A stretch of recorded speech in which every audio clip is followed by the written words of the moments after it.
Okay. It's cold cut time. It's pizza time. It's cold cuts and pizza. Oh yeah. Hello and welcome back to Cold Cuts and Pizza. I'm Austin and your other host, Nick. What's up, you guys? How y'all doing? Today we're going to discuss, we're going to start our Seed to Harvest episode, and we're just going to go however far we get today, and we'll continue on from there. Hell yeah. Just real quick. No, exactly. We're glad to have anybody that's watching. It's been a couple weeks. Austin's been a busy boy. What you been up to, bud? Yeah, so I just got back from a wedding. Nice. My best friend in South Dakota got married, and so I was the best man at his wedding. It's Hell a yeah. good wedding. Yeah. It's fun. A lot of people, old faces, familiar faces. Mm-hmm. It was a good time. It was a good time. A lot of driving. Oh, I bet. Yeah, you guys drove that. Yeah, 21-hour drive. So. And you drove like with two kiddos. Yeah. Yeah. Which actually, our little one, she did really good. We were kind of worried about her, but she did really good. At the end, she was over it though. Yeah. The last 4 hours. Well, you sent me a video of your older one, and he like at McDonald's parking lot, and he was just in his chair with a blanket over him, just like so ready to be back home, dude. Yeah. The last 4 hours. Yeah, it was. Well, you sent me a video that far in a long time. So, what about you? What'd you do all week while I was, in South Dakota and missed pretty much all your messages and everything else? Hey, that's okay. No, I just I chilled and didn't do too much. Got a little stomach bug from my little kid and my wife. So that was fun. But nah, dude, just been chilling out, enjoying this cooler weather, Right on. Yeah. Oh, I'm loving the weather now. So fall time in Florida. Perfect, dude. Fall and winter. Mm-hmm. Too bad, you can't grow out here. So that is a bummer. Yeah. At all, really. Yeah. Unless you're in the South. Right.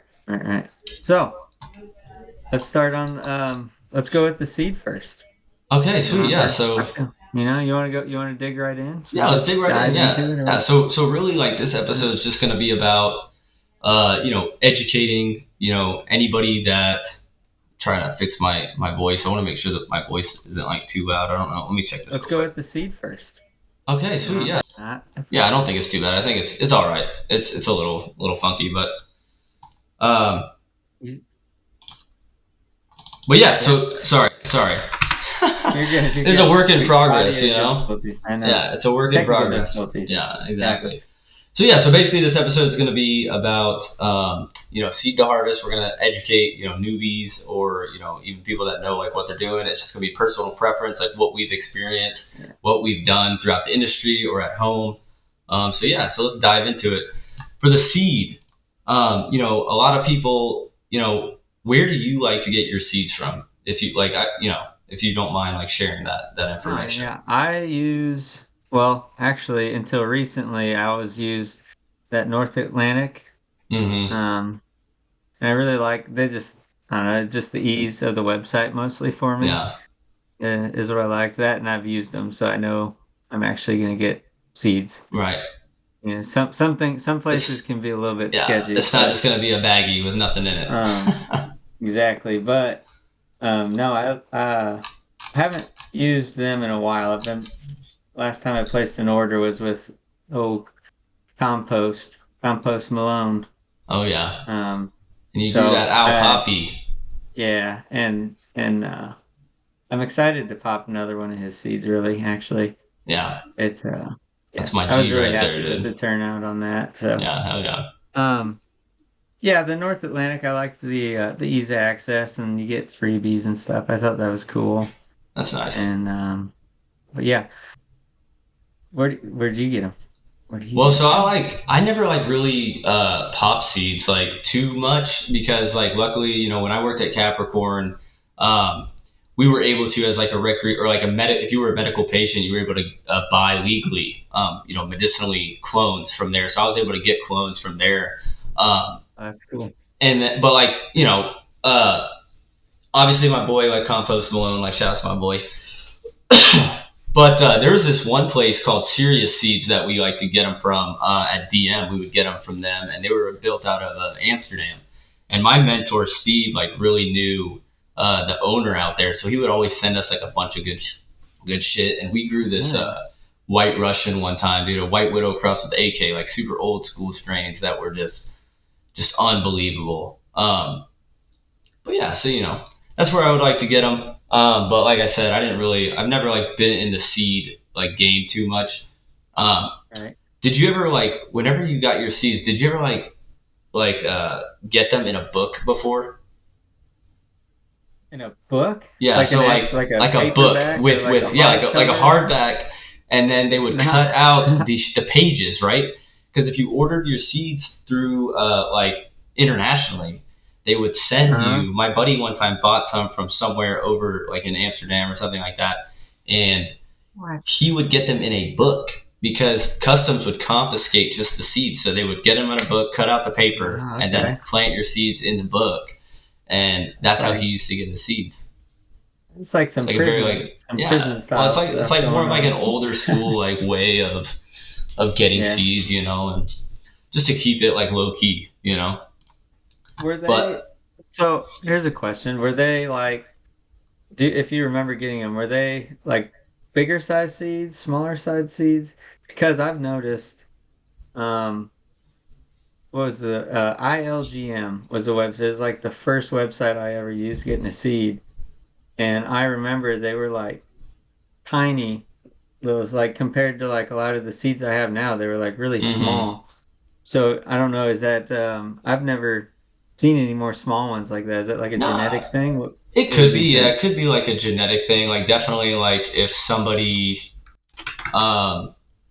maybe a premature thing too. But yeah, I mean, each genetic. It's just like growing flower. Like female flower, the male flower is going to produce the same thing. It's going to be like phenotypes and genotypes and that kind of thing too. So yeah, it could have just been something like that. I mean, I've gotten small seeds or big seeds, and I've had them pop before, as equal. Yeah. So which actually gets us into a very good segue. What to look for like in a viable seed.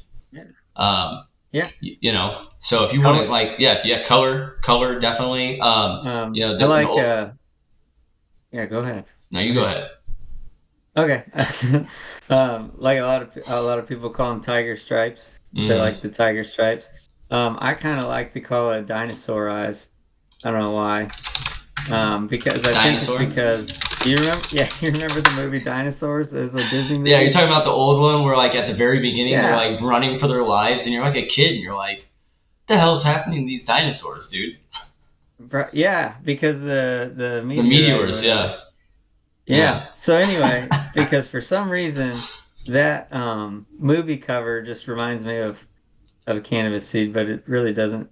Like if you actually look at it, it doesn't really look like one.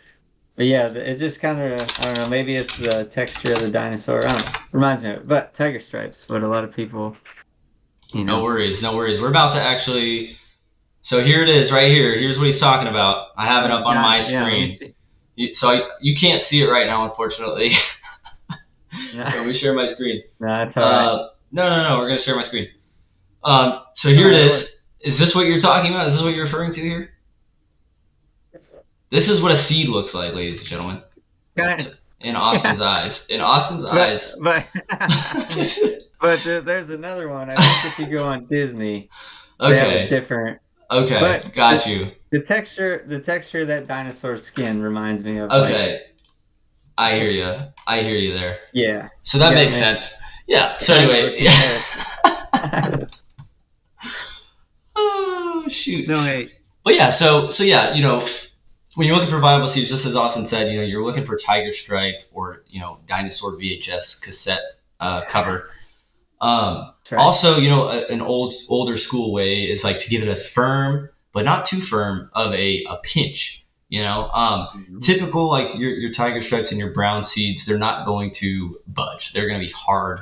A lot of premature seeds are going to be white or tan in color, and you will break those very easily. They're apparently they're good to eat. I've eaten a few. My buddy at DM would, if we found some in some seeded out like junk, he would just be, you put them to the side and eat them like sunflower Crunch seeds, on dude. them. Yeah, because they apparently they do have high, nutritional value, and I've never, been like, yo, Hemp let me get seeds, a man. bag of cannabis seeds right quick and eat them. But at the end of the day, if you had to survive, it'd be a way to kind of go about To it. do it.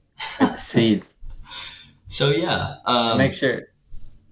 yeah. So that's like kind of what we look like, at least. And again, this is personal preference, based on experience and research that we've done. So that's basically the The whole point of this. So Yep. And just darker ones mostly for me. I mean, yeah, obviously when I see a tiger stripe one, I'm like, damn, that's a nice seed. But yeah.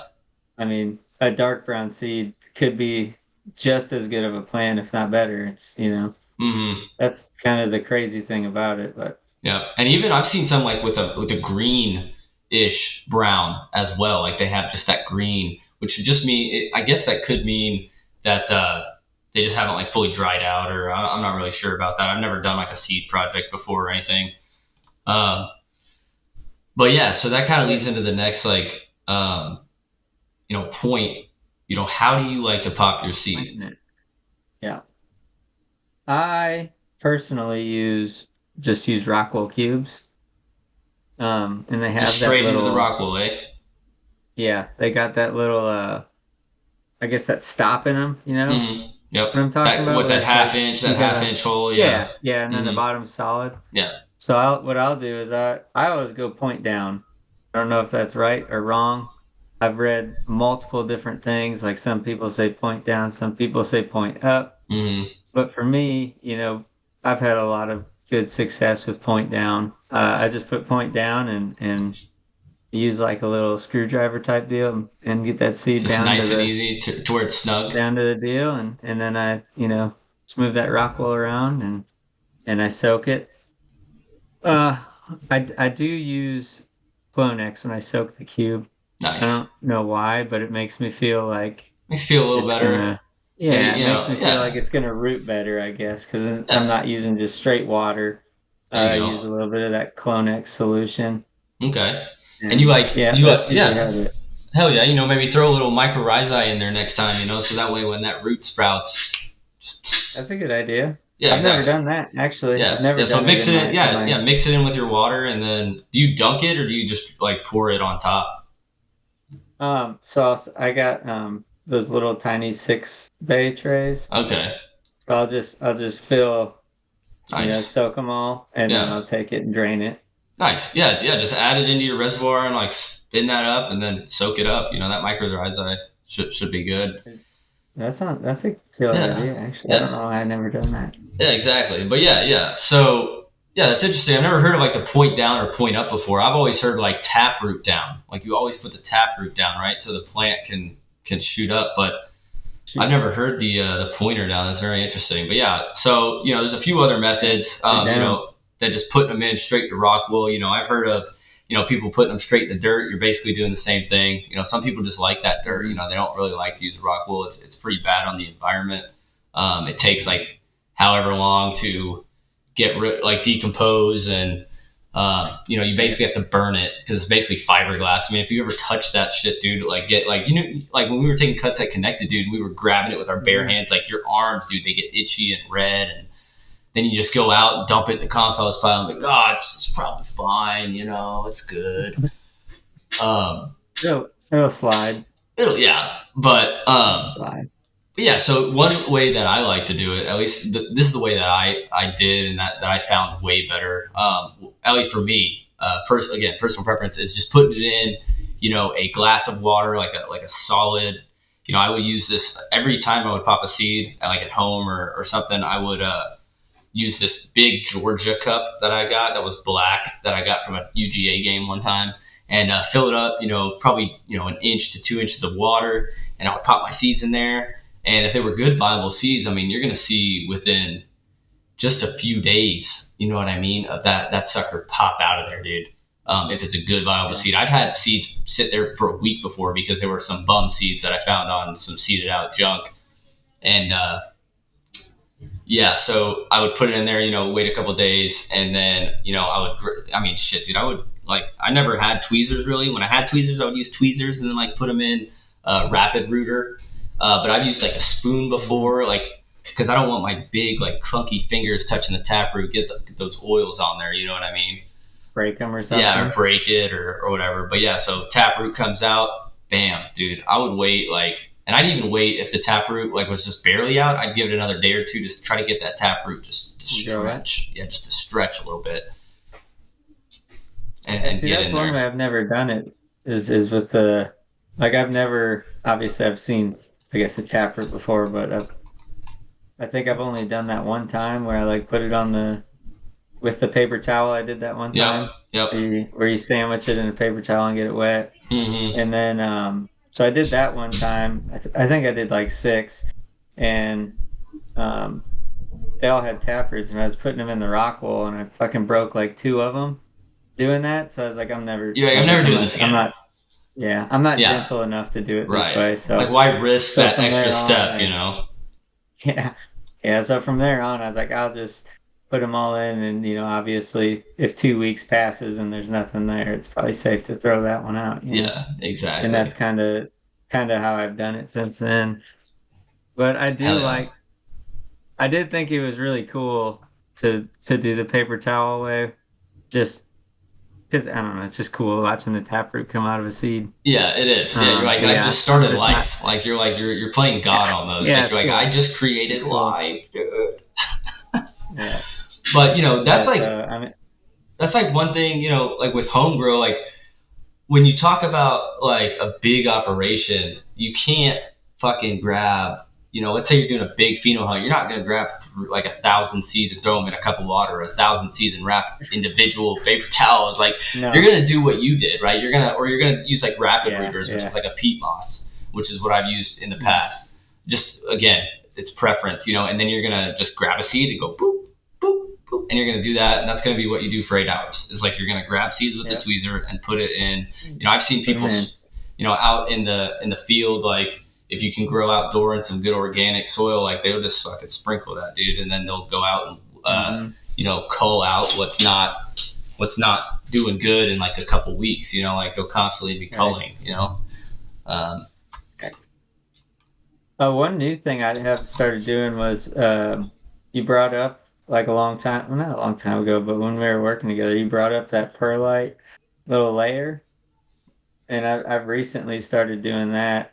And I've noticed like the roots will kind of get out and explore a little bit more out of that rock wool. Yeah. Because before I was doing that, I just had them just straight in the little sleeve and then the insert deal, right? Mm-hmm. And like they would go out. I just have like a bunch of little tips, but they wouldn't really like explore too much. Right. And when I started using that perlite, they started to explore a lot more. So. No, that's awesome, dude. That was from Capricorn. A lot of my nursery information came from there. But no, I love it because the perlite just holds that water, and like there won't actually like be physical water on the tree. So you're just keeping that moist environment to where those roots really enjoy going out there, and they're not going to be scared to like kind of kill themselves off, or like the tips like get burnt off and everything from the air, from the oxygen, so no, I've always loved doing that. So no, I'm glad that you've adopted it. It's just whatever works, I have adopted it. Yeah. How long do you keep yours before you transplant? Like, how long do you let them root before you transplant?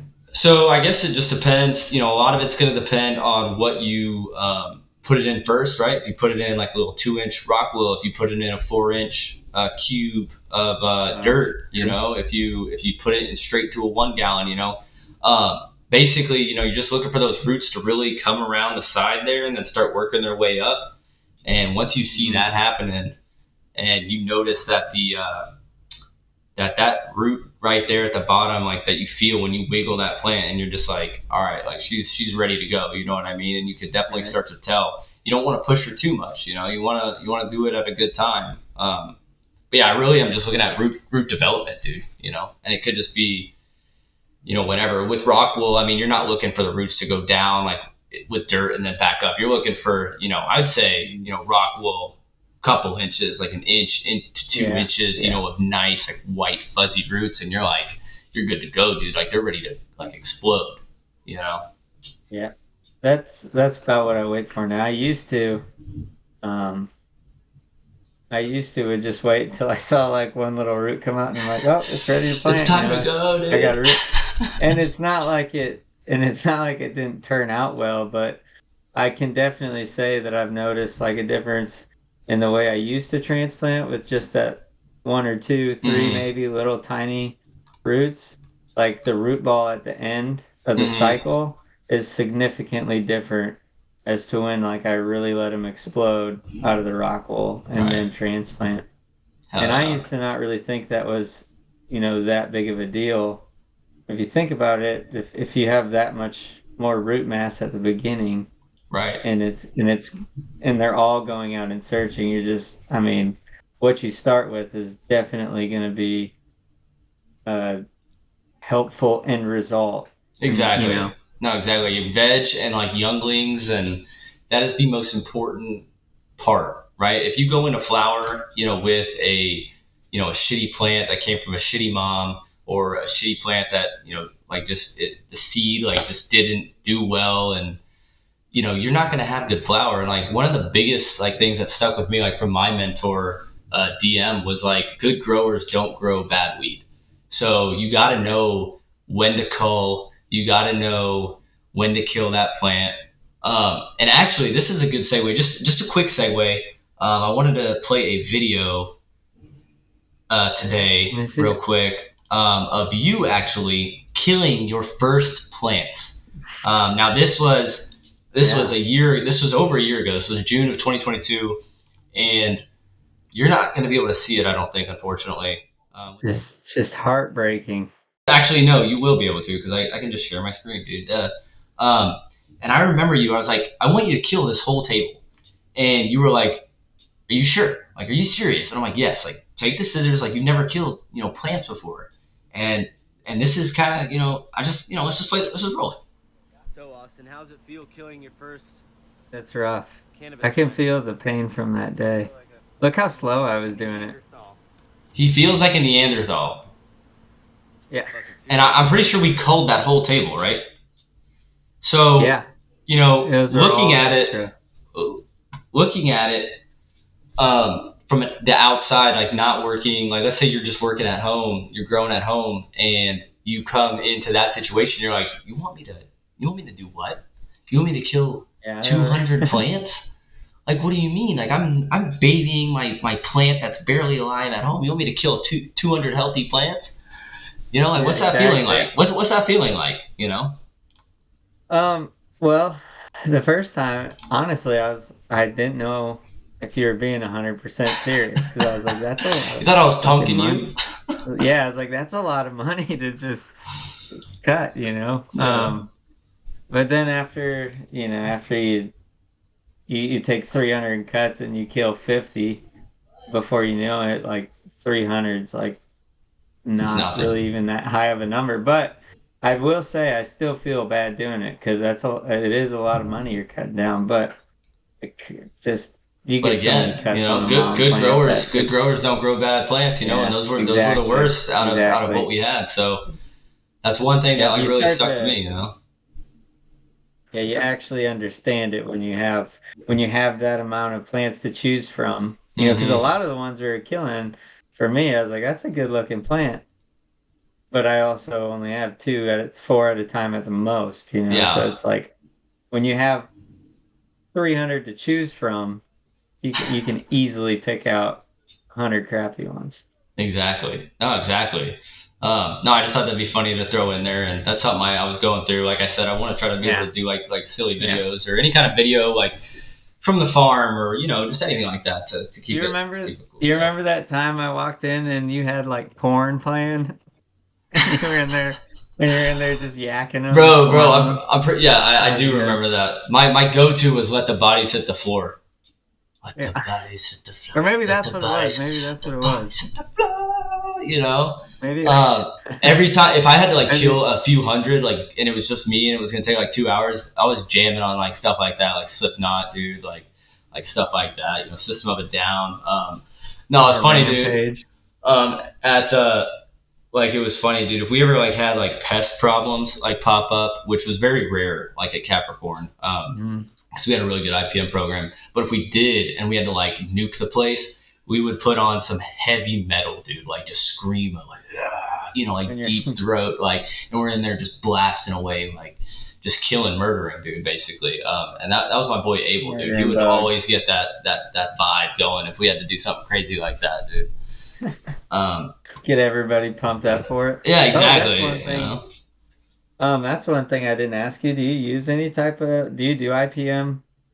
Any type of IPM, like when they're seedling stage? Oh, that's a good question. Or how long do you usually wait? That's a good question. Seedling stage, like the only IPM that I would do like at a very young age is obviously like mycorrhizae. Like get that mycorrhizae in there, get those roots like really blowing up. But other than that, they're so young that I'm not thinking of any kind of spray. You could, introduce beneficial bugs, but I feel like, especially at home, if your environment's right, if you have good airflow and your temperature and humidity are really good, temperature, obviously you want it to be like in the, 70s, high 70s. And then at night, 10 degrees lower, and then humidity, obviously you want that humidity super high. But the problem with humidity is like that introduce like mold and bacteria and stuff like that. So that's where it like really comes in important to have good airflow. If you have good airflow, I cannot stress that enough. Like really good airflow. Get your fans vortexing, get them spinning, whatever you got to do to make sure that airflow is amazing. You will never have an issue. I've run a whole tent at home back in Oregon, and I never sprayed, I never did anything, dude. And I just had my fans going, dude. Like, can you keep that environment right? So seedling, not really. Clones, a little bit different story, which we can get to when we get to that in the next phase. I will do a little bit more there potentially, just because they're bigger, they can handle it. A seedling is like, she's so like frail, like you don't want to you don't want to like, I've seen it, dude. I've seen it on like shitty clones or like really small like standard clones, like where if you spray it with just like a spray bottle, dude, you'll snap, and it's done. I've done that. And you're like, it's done, and you're like, what have I done? So, but yeah. No, I don't. I'm not an IPM person in seedling either. I guess I can't say. Here, we got a question from somebody on YouTube. Compost Malone, not a question, but he did agree with you on the point down with your seed. So that's good, and then we have somebody saying, what about combating relative humidity if I can't get it lower than 60? Standalone AC unit didn't help. What's the question? So he's asking about the relative humidity. If you can't get it lower than 60, what do you do? You can't get it lower than 60?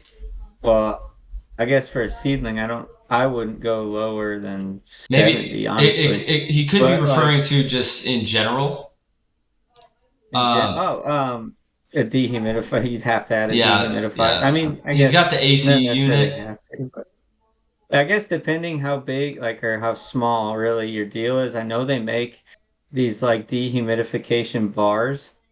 I'm not exactly sure what they are, but they're like a metal rod, and you just plug it in, and I guess it helps dehumidify like small spaces. Interesting. So I guess if you have like a small tent, that could be something that would help you. Otherwise, like a dehumidifier, you just have to throw one in there. Yeah. Yeah, definitely. I mean, if you can't, continue to run like a dehu or AC unit. One thing that I did, especially if you're in a tent, Gator Train, would be to just open that tent up and get some external airflow in there. So what I would do is I would get my big fan that I would have in my bedroom. My wife didn't like it because it was hot at night, but my plants, they needed it. So I'd put it in the room and get that oscillating with the tent open, door shut. That way no animals are getting in there. And get some of that external airflow, because that external airflow is going to be a little bit drier. You know what I mean? If you're in a dry state like I was in Oregon, I'd crack that window too to get some of that dry air, in as well. But the only other thing that you can do is to remove, to physically. So this is a physical component of IPM. There's a few different ones. This is physical, and you could physically, remove fan leaves, or cut off branches, or physically remove plants, right? Like that's if you're talking about combating humidity, like that's really the only thing that you can do. Let's see, the whole home humidity. Okay. Maybe one of those vent fans could possibly help, but if you have an AC in there, that was already probably venting for you. You should have your exhaust running out. Yeah. So if you have an AC, that's already venting for you. So maybe you could do some forced air in. Exactly. Yeah, exactly. Yeah. He's saying that his whole home humidity is 60%. That's why it never gets any lower. So if that's the case, then your best bet is to zip your tent up, get a DU in there, get your ACU in there, get some air pulling, like a carbon filter, get some air to get pulled out of there. And then if that doesn't work, you need to remove or not put as much, plant material in there. Yeah. But at the end of the day though, I mean, as high as 80 in veg, that's not bad, right? But in flower, we're talking 60 max, 65. I've done 65 before, and I was sweating bullets, dude, in week 8, 9, because I was like, please, do not, But luckily, I had good genetics. Comes down to good genetics. Comes down to good, wind, like airflow, stuff like that. But yeah. So, anyways, that's really all you can do. Also, with your humidity, check a VPD chart before you try to change it. Because depending what your temperature is in there, 60% might not be bad as far as if aligning with the VPD chart. And then if you, at that point, you may have to raise or lower your temperature if that's off. But I would probably go off a VPD chart other than like saying, 80 degrees and 70% humidity, because that might not align on a VPD chart. I don't know if it does. It might. I could pull one up, but definitely look that up. VPD chart. Yeah, definitely VPD is important. Not a lot of people think of that. So that's good. Yeah, Gator Train. We hope to help you out a little bit. We appreciate you commenting. Obviously, we're here to help. You know what I mean? So yeah. So let's get on to the next topic, which is you got your seed topic, which nobody commercially is really doing seeds unless they're doing like a pheno hunt. Most commercial facilities are doing cloning. So let's go over some of that, like where I guess let me. You cool if I take off on this? Go for it. All right, sweet. Take off, dude. Like dude. You taught me how to clone, so dig in. Yeah, cool. So basically, like before I started cloning, all the literature that I read from the books that I had been given or been told to read, like they were saying, cut your clone from the bottom of the plant. Like that's where the most rooting hormone is. That's where you're going to get your best rooting, plants at the end of the day. And when I was at DM, like that's how we would do it sometimes. And I quickly came to realize when I got over to Capricorn, shout out, best, cannabis, cloning nursery in the world. But they it was so like foreign to me. They were like, yeah, we take all of our cuts from the top of the plant. And I was just like, what? Like you guys take just everything I've read, like it's totally blowing like my mind away. Like what do you mean? So anyways, to kind of get on top of that, when you're taking your cuts, you want to go for the top of the plant. That we had 2 different kinds, and we had 2 different kinds that connected as well. Standards and premium. You'd get your standards, maybe an eighth of an inch. Jeez. Yeah, you got it. An eighth inch. An eighth. Yeah. What the hell is that? An eighth of an inch, cut in diameter. Those were your standards, and then maybe about a quarter of an inch were your premiums, and those were the ones that just would blow up, dude. And do you remember? Didn't mean to cut you off, but do you remember too, like, when we would cut some that would be like bigger than that, they wouldn't do well. Do you remember that? I do, yeah. If like you so there is a threshold. Ones? There's a threshold. Like you don't want to get too thick and you don't want to get too small, right? That's why we didn't have we just kind of eyeballed it. I don't know. I'm sure there was I've seen some people literally have on their table where you would put your plant down and you would measure it they would have pre-measured out little dots. They would be like, oh, this is a standard, this is a premium, blah blah blah blah blah. Dang. Got into it. Yeah, which would be way inefficient, but I have seen people do that before. But yeah, so when you're cutting it, you don't want to cut it too big, you don't want to cut it too small. Those premium ones, at the top of the plant, we would take anywhere from, I'd take probably this big, what do you think, 6 to 8 inches, 10 inches maybe. Yeah, I think they said 6 to 6.5. I've just been doing that. Yeah, that's exactly. Just how I do it now. Yeah, exactly. I just stretch my thing. Well, that was the 6 to 6.5 was when we cut them at a 45, wasn't it? 45, yeah. Oh, yeah. Dude, shout out to our boy Chuck, dude. He would cut a whole damn foot and a half off these moms and then take it down to 6 inches. So shout out to Chuck, dude. But no, it's just it's kind of funny. And on the cut, always cut on the node. Yes. Yeah, definitely saves you time later when you're working on a mother plant. That is exactly, that's one thing that we would call stumping out on a mother. If the cloners, they were so busy. I mean, they were cutting 1,500 clones a day at Capricorn that they were just cutting, dude. Different. They were cutting, 8 inches. They were cutting, go. And sometimes, we had some G's that would come through, and when they were cutting, bring it down to the node for us, so we didn't have to. But at the end of the day, they left 1 or 2 nodes, and it's well, we're going to be stumping that out anyways. We're taking that down to the next branch. Right. But yeah, so after we would take the cut, bring it back. One thing we did at Connected was we would use red Solo cups, and we would put, what did we put, 25 in a cup. Oh yeah. Do you want to put quick? 25. I just started filling it as much as I could. Exactly. Yeah. Whatever you could count, right, or whatever you could fit, right. Yeah. And was that just water that we put in the cup, or was it some special blend of special sauce? It was a solution they had. Remember they had that little sheet, and it had the exactly. No, it's just Clonex. Yeah, exactly. Clonex is a big one. Else they use, but Clonex is a big, obviously. Clonex. Dude, everybody knows Clonex, right? Everybody uses Clonex. Yeah, exactly. So you get your cuts, you put them in your cup. One thing that was super cool about Capricorn is they had to cut so many that it was a little bit different than Connected. At Capricorn, they would come up with the big black totes and use big ass what were they? They were probably a liter cup, huge, dude.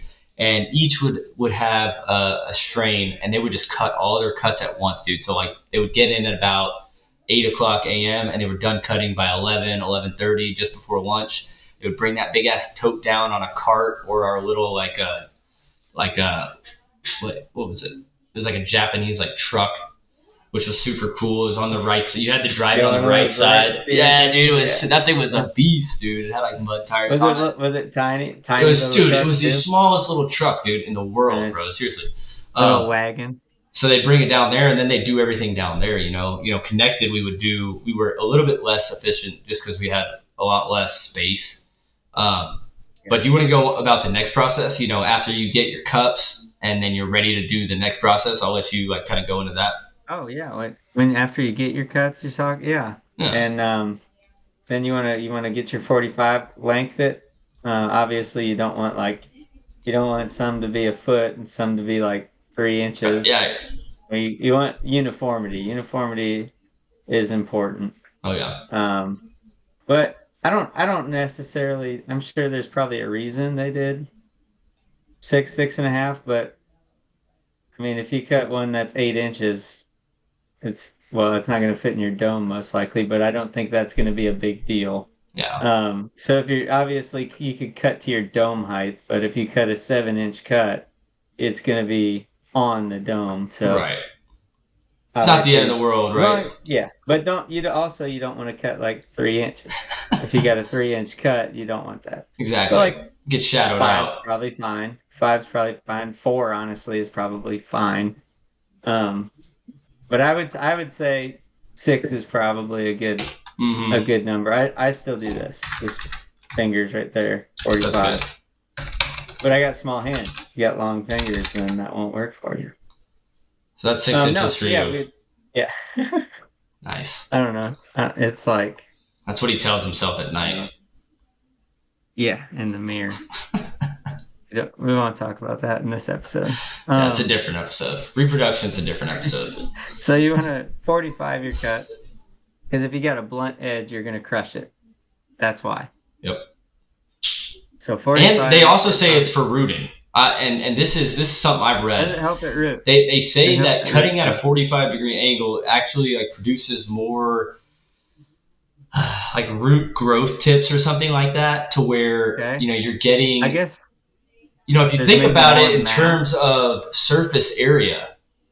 Yeah. Right. So you have a circle that's surface area like that, or let's say that's slashed. Yeah, or it's slashed where it's like that's terrible representation, but you know what I'm saying? I get what you're saying. Yeah, so they say that they say that the surface area is greater, which means there's more root growth tips, which means you're going to root faster, have a healthier plant, whatever those nerds say. 45.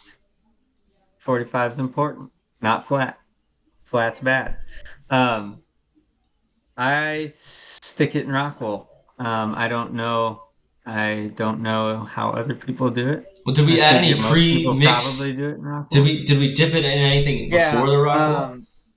Yeah, I mean, you could soak it in whatever nutrient solution you'd like.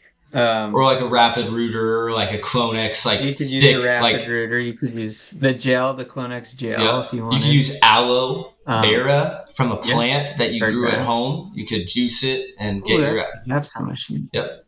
So they say like aloe is like really good, like straight aloe is good for rooting. I've never done it, but We should try that. I should try that. One of us should try that. Do a side by side. Yeah. But yeah, whatever kind of solution you like, I would recommend. But straight water probably would work as well. I've never done it with just water, but I don't see why it wouldn't. For myself, rock wool, just soak it, but I don't want it sopping wet. Mm-hmm. I want it wet, but I don't want it like heavy. You know what I mean? But you don't want it dry. You certainly don't want it dry, right? Right. But I don't want it to just smush and be like a sopping wet rag either. So you want to get a good soak on like a wet mop. Get a good soak on your rock wool and maybe give it a couple shakes or something. Yeah.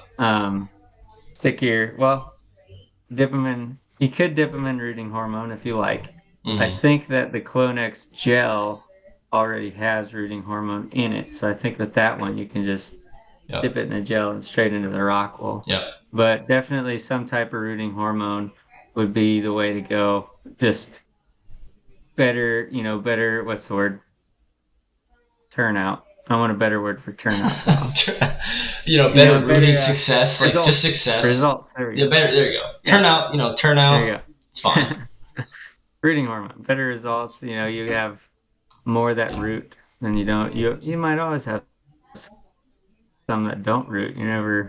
Sometimes it's never perfect, but you're never gonna. Unless you have like some magical strain, more than likely it's not gonna be 100% all the time.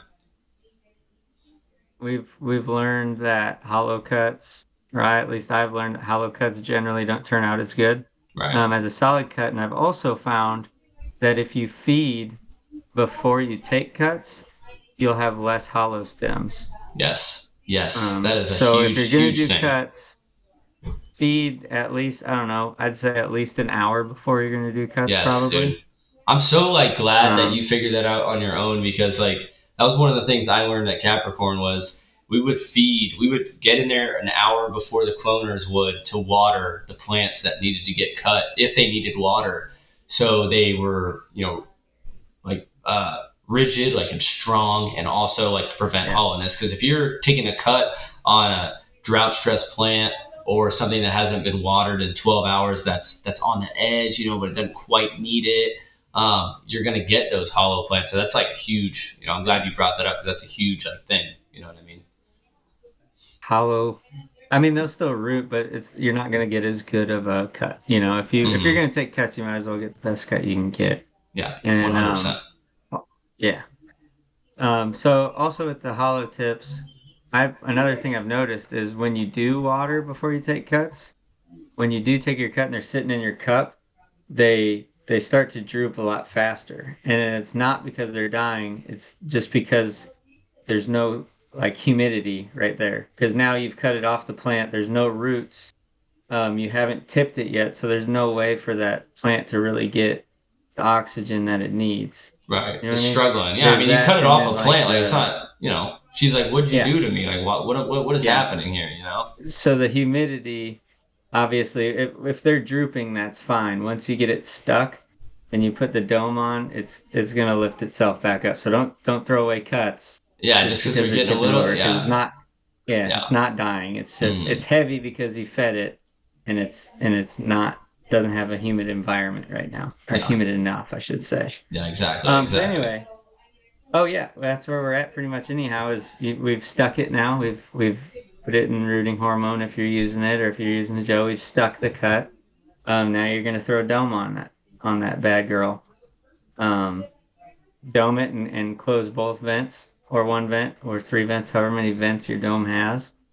Close them all, because you want the humidity to build, because that plant needs high humidity. Yep. One thing I didn't mention, but I did mention when I was talking, is tipping it. When you slice your 45, you're also going to want to cut the tips off of the leaves. Yeah. And that is what's going to allow that plant to breathe until it develops roots. That's why it's important. Yeah, exactly. Like, and how many nodes would you leave? Like, you don't want to leave, you don't want to cut down 8 inches of a plant and leave, 6 nodes. So like, you want to make sure you get those nodes off and leave. I would leave like 2 to 3. Exactly. If it was like in a weird spot, I'd go for 2. You grab your clone like this, you really work it up, and then you cut that. Yeah, exactly. I know. And you cut those leaves in half basically, just because your plant, like Austin said, like you don't need all of that surface area of that leaf, right? Like that leaf is essentially a solar panel to receive light. And now you've cut off its delivery system, from the mother now, and you're trying to just let this baby survive. So you're getting a lot of that, off, because the plant can't, give that much water to those leaves, or those nodes. So obviously that's why it's very important to keep that dome closed to get that humidity up, because that stomata, you want that stomata to be, open still, right? So I like 80 degrees personally. Environment. 80, nice. What do you like? What do you? I would say, yeah, I definitely like it on the warmer side. There are, and it also is gonna depend on like the variety. Oh my god, dude, what am I, 16? The variety. I just had the worst. I had the worst voice crack ever, dude. Yeah. The variety. It's going to depend on the variety too, right? Like what the strain likes. But I'm definitely leaning towards 78 degrees, 82 degrees max, with, high humidity. I mean, you're damn near 90 to 100% humidity for at least a couple of days, right? You don't want to be like that for too long. And you also don't want to be like that for too long or for too often, I guess would be the other, or like too frequent. Like you want to open that dome and let that breathe. Like what we did at Connected was every day we'd pop them off, right? So for the first day it'd be 30 minutes. The second day it'd be for an hour. The third day it'd be for 2 hours. Yeah. And as we got further on into their life cycle, we opened the cracks, so the humidity would go down just a little bit. That way they could start to acclimate to when we finally took the dome off at what was it, At the end there was what, day 3 or 4 that we were taking the dome off completely? Yeah, the third day we were doing it. But that heavily relied on what was in the pre-veg room, because so our system was a little bit different. We had clone racks that didn't work because they were in the mom room and the lights were way too strong and they made the clones do a bunch of funky stuff. Yeah.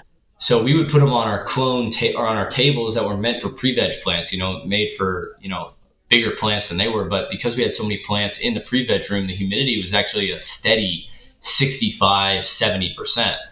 So at day 3 or 4, for the clones, they thrived, dude. They loved it. Yeah, they loved it. Yep. And the also with the heating pads, what do you think about? What's your opinion on heating pads? Because I know a lot of people. Yeah, a lot of people like to keep their root zone warm, and you don't want that root zone to get too cold, because again, they're such a small, fragile plant at that stage of their life that, Capricorn, they did it, and they did it. Obviously, they did it well because like their clones like really rooted out well. But I've seen people do it both, with or without. We've had success with, and we collected data there for a little bit, about cloning success rate, but we didn't collect enough information, and that wasn't like something that we were testing either. But I've heard people doing it, they do it for a day, like for the first couple of days, they have it on for this amount of time, and then they have it on for this amount of time, and you could play with it. It's just like anything with weed is you can mess around. 24 hours the first day, 18 hours the second day, 12 hours the third day, whatever it is. I'd be interested to read like up on results, like of what, if anybody's done a study on the efficiency or like what the rooting success rate is. But then like you got to think about, yeah, exactly, the heating beds. But then you got to think about like, okay, well, does this strain just really root well? Can you say that it was the heating bed? Exactly. What were the other environmental factors? It's like, it's so hard to say this caused this when there's so many different factors that determine the outcome, like of your weed. You would have to have such a specific, like, specific environment for each one of them. It'd have to be the same. It'd have to be exactly the same, which is, how hard that is? It'd be hard to do, yeah. Yeah. But yeah, I've never used one, but I kind of tend to like incorporate like Darwinism into my stuff. Like I like to take care of it to a point. Like at the end of the day, I'm still like, if you're not going to work with me, then I'm going to let you die, Right. I mean? Exactly. Yeah. But that's just the way I kind of work with it. But hell yeah. Yeah, she's going to tell you what she wants or what she needs.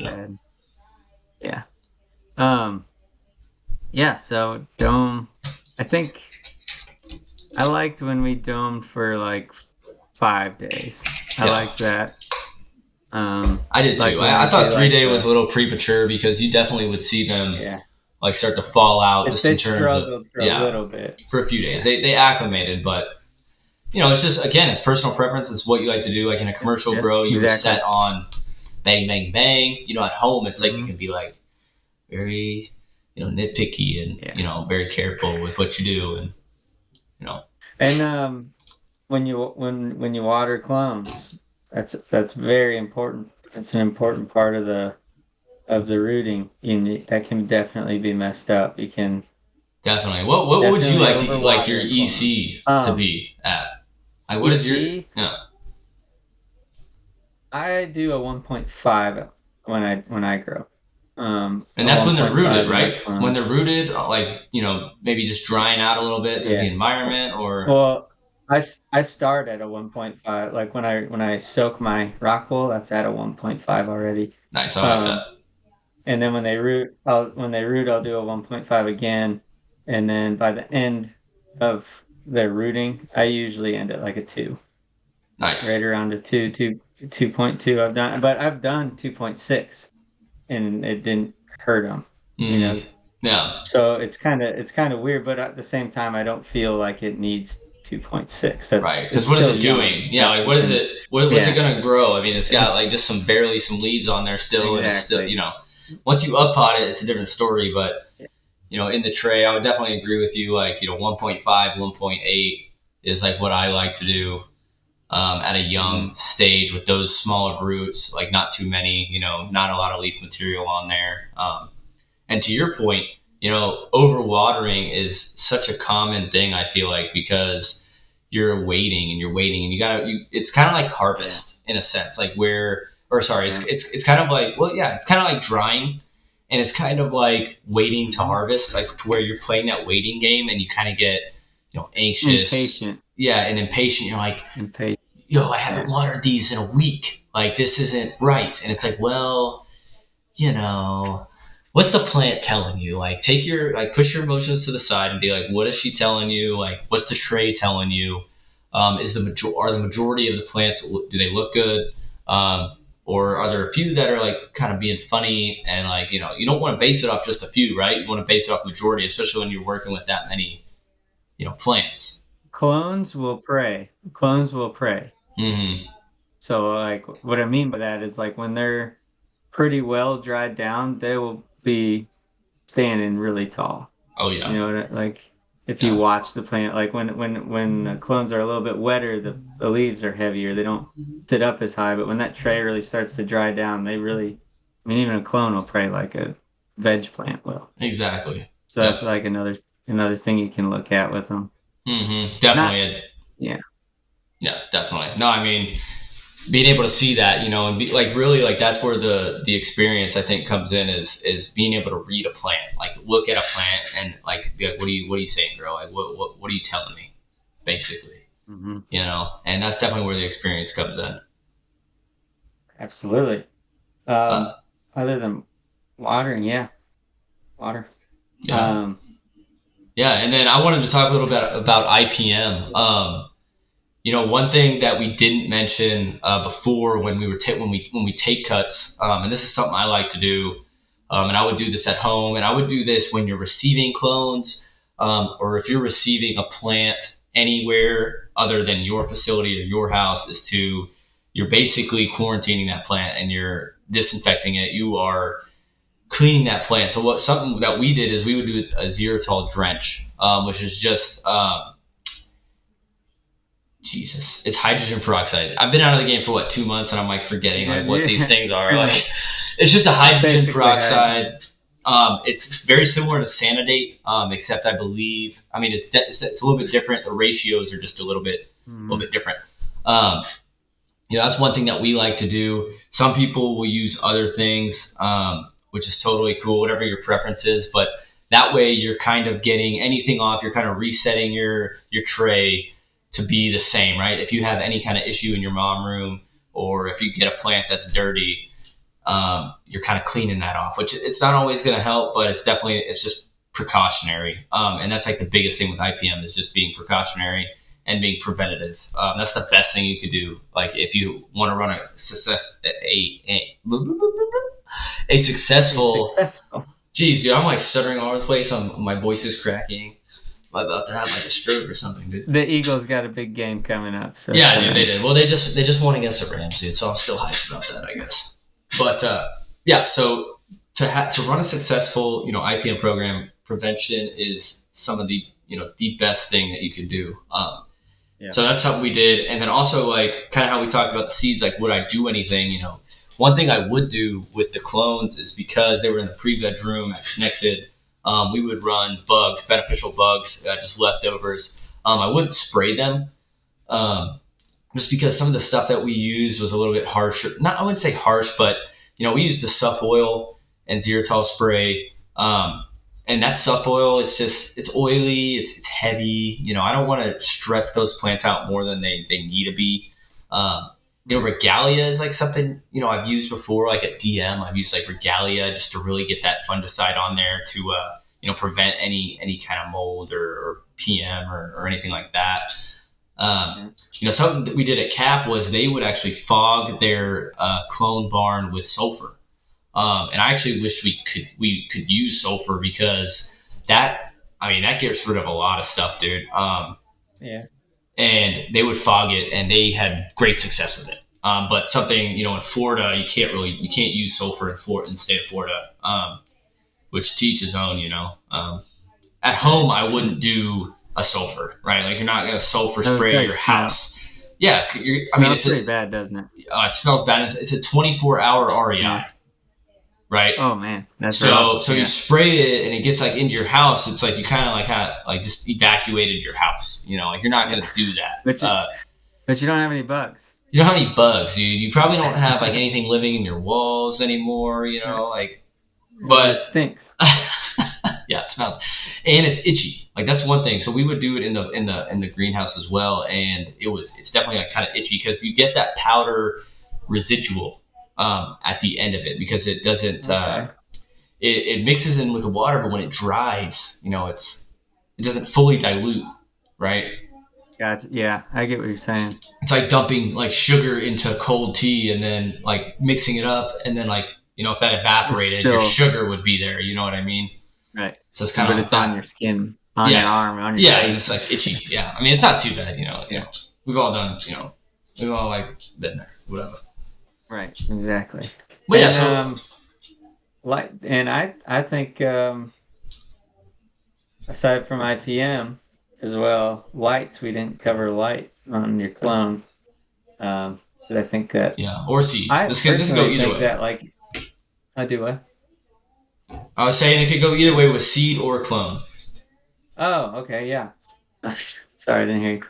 I think that light's almost as important, if not more important than I would say EC, even when they're younger, just because like we were mentioning, like you could feed a 1.8 or you could feed a 2.6 and really you're not, at least in the plants I've done it on, you're not seeing any burning. They look almost identical, but what we did notice is raising your lights more as they grow actually benefits the overall like vigor of the plant more so than the EC did. Mm-hmm. Obviously you want to use them in conjunction, but I feel that the light played a bigger role in the growth than the EC did. Because I feel like I spent a lot of time focusing on like EC when it wasn't probably as important as light. Right. Yeah, that was definitely something like I connected that we tried to dial in, and figure out like you said, how to go hand in hand with the EC and with the light ramping. And I definitely feel like after a little while we started to really see and understand that they both played an important role, but without bumping the lights up and getting those micromoles and getting that light to penetrate down in there into the canopy, we didn't see those thick stalks, or we didn't see those big cuts when they went into the mom room. Like the main root when you wiggle the plant wasn't as strong. So exactly. So I definitely agree, there with that, especially as they're getting older, like into the pre-veg phase, going into either the next phase of the mom room or the flower room. If we didn't bump those up, they just didn't do as well. They grew a lot faster. Mm-hmm. They grew faster and linky, but they were just skinny and like kind of floppy. And one thing that we also saw on the clones is, you do not want to bump your lights up that high on clones. Like we were, and this is anywhere that I've worked or even at home, like when you have a small seedling or a very small plant, it's still acclimating to everything you've just done to it.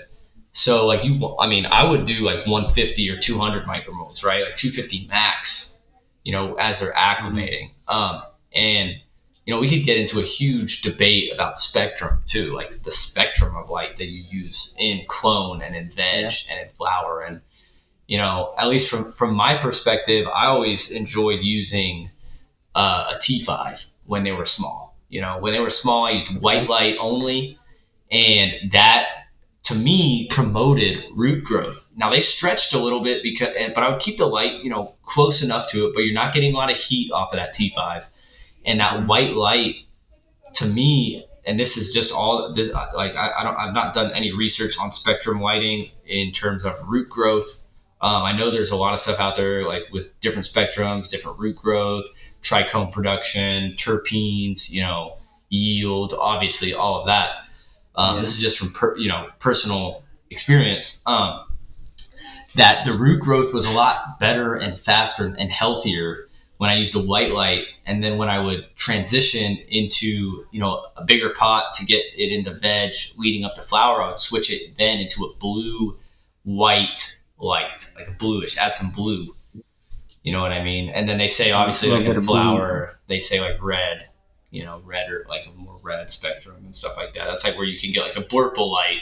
Like this is what it would look bloom like. Light. Yeah, bloom. Yeah, that's what I ran at home. I ran a blurple, and I was like, damn, I'm running a blurple right now. But like the weed, bro, it turned out amazing, dude. Like, so, anyways, I've noticed on a couple of lights I've had too, like at a lower percentage on the knob. So say it's like anywhere from like 0 to 30. I've had some where the red and blues don't even come on until you surpass that, and then like the red or blues come on. Interesting. I guess I've only had 2 different lights, but of those 2 different lights, that's 2 more than a lot of people.